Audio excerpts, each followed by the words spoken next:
Hello all, welcome to my channel. And in the syllabus of power system aptransco, we will go with the next point, transmission lines and their performance. Firstly, we will see what is a transmission line. A transmission line is a system of conductors used to transmit the electrical power from generating stations to the receiving station. And next, why we need them.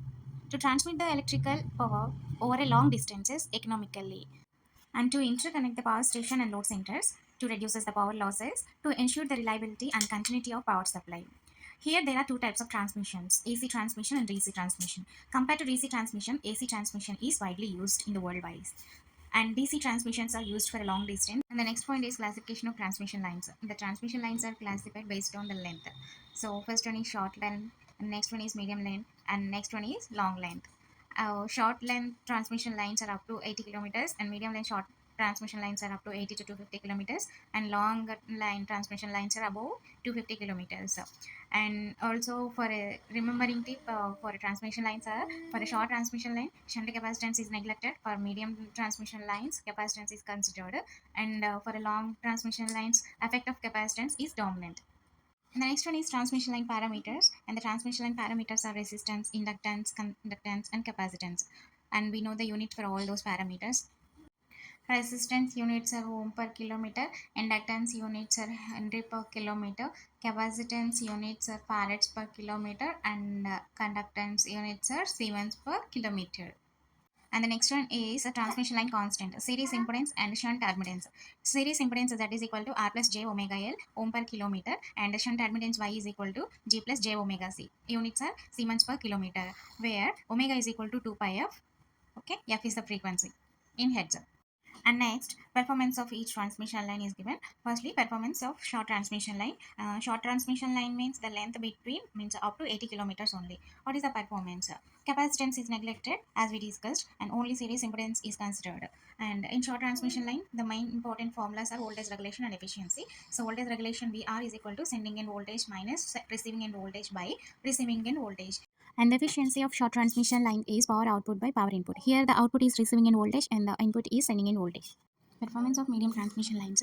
Medium transmission lines are the distance between 80 to 250 kilometers, and there are three types of analysis. First one is end consensus method, nominal pi method, and nominal t method. Okay. And coming to the performance long transmission lines, which means above 250 kilometers distance, and in long transmission lines the capacitance effect is fully considered.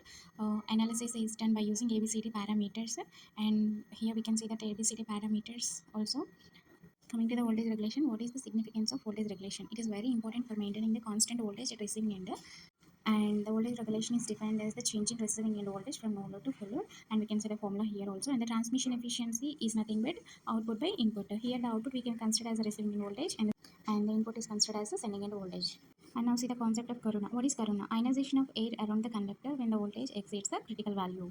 What are the factors affecting corona? Conductor diameters, surface conditions, spacing between the conductors, operating voltages, and atmospheric conditions.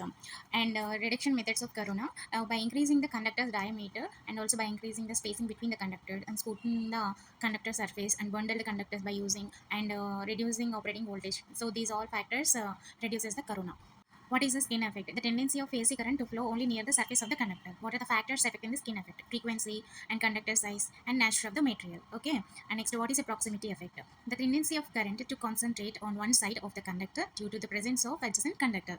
And what are the factors affecting the proximity effect? First one, spacing, and next loading and conductor's arrangement.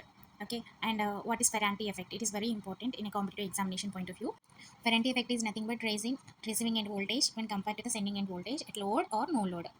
Because of capacitive reactance is more than when compared to the inductive reactance, Ferranti effect occurs. Okay, how to prevent the Ferranti effect? By using shunt reactors between the conductors, increase the line loading and reduce the line length. And what is the sag and tension? Sag is nothing but a vertical distance between the lowest point of the conductor and the straight line between the supports. Depends on span, conductor's weight and temperature. What is the tension? A pulling force in the conductor due to its own weight. Maximum at the support. Tension is very maximum at the support.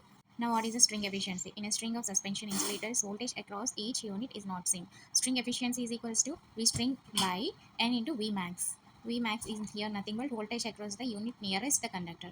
V string is nothing but total voltage across the string. N is nothing but number of insulator units.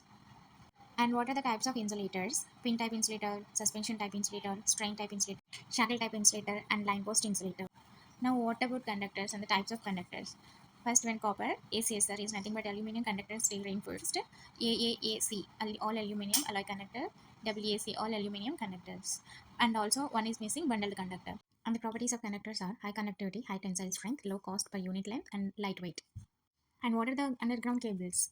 Types: belted cables, screened cables, pressure cables, and PILC cables. And the advantages and disadvantages are given here. And important formulas are given related to the transmission line and their performances. If you like the video, please do like, share, and subscribe to my channel.